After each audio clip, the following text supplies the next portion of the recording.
기준금리 인상의 배경과 또 앞으로 금리 인상 속도는 어떻게 될지 조금 더 자세한 얘기 들어보겠습니다. 김원배 경제부 선임 기자 연결해 보겠습니다. 자, 김원배 기자.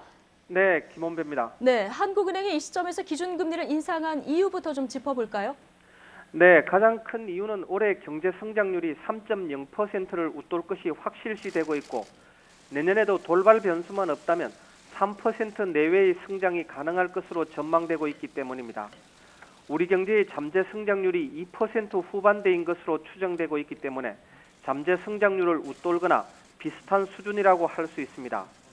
통상 금리 인상의 효과는 6개월 후에 나타나는 것으로 분석되고 있는데요.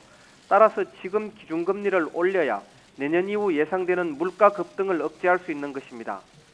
또 하나의 이유는 우리 시각으로 다음 달 14일 새벽에 미국의 기준금리 인상이 유력시되고 있다는 점입니다. 예. 현재 미국의 기준금리인 연방기금금리는 1.0%에서 1.25% 사이입니다. 미국은 기준금리를 우리나라처럼 고정시키지 않고 상단과 하단을 정해 그 범위 내에서 운용하고 있습니다. 따라서 현재 미국의 기준금리 상단은 1.25%고 하단은 1.0%인 것입니다. 한국은행이 이번에 기준금리를 올리지 않고 다음 달에 미국 중앙은행인 연방준비제도가 기준금리를 올릴 경우 미국의 기준금리가 우리나라 기준금리보다 더 높은 이른바 기준금리 역전 현상이 발생하게 됩니다. 과거 기준금리 역전 현상이 발생했던 시기에 국내 금융시장에 들어와 있던 외국인 자금이 유출됐던 전례가 있습니다. 예. 기준금리 역전에 따른 외국인 자금 유출에 북한발 리스크가 맞물릴 경우 국내 금융시장의 불안감이 증폭될 가능성도 배제할 수 없다는 경고가 꾸준히 제기되어 왔습니다. 이에 따라 한국은행도 기준금리 역전 현상이 발생하는 것을 피하고 싶었을 것입니다.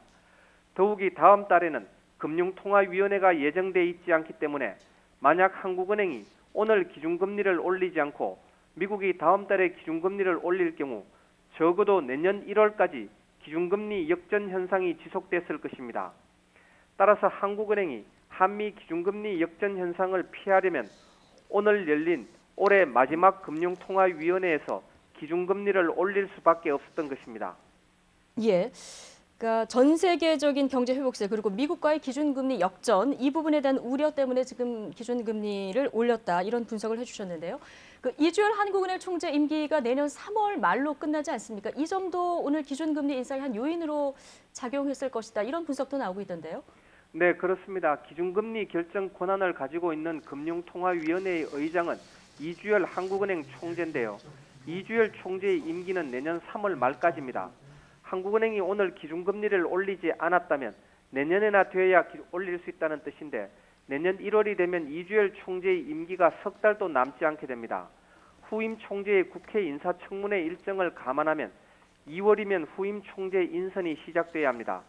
따라서 내년 들어 기준금리를 인상할 경우 퇴임이 임박한 이주열 총재가 경제의 흐름을 바꾸는 기준금리 인상을 결정하는 것이 타당하냐는 비판이 제기될 수 있는 것입니다. 예.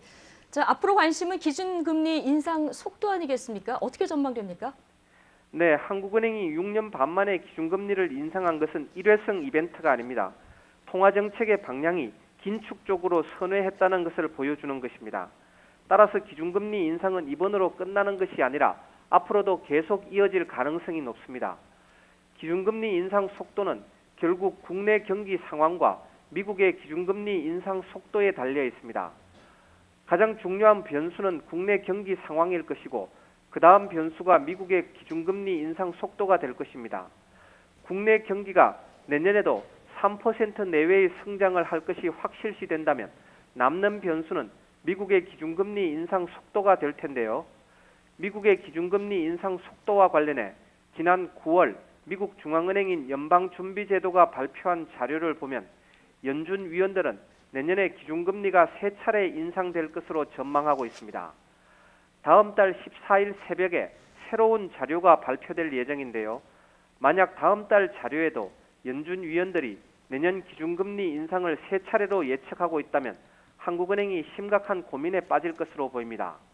한국은행이 기준금리 역전 현상을 피하고자 한다면 내년에 3차례 기준금리를 올려야 한다는 뜻이기 때문입니다.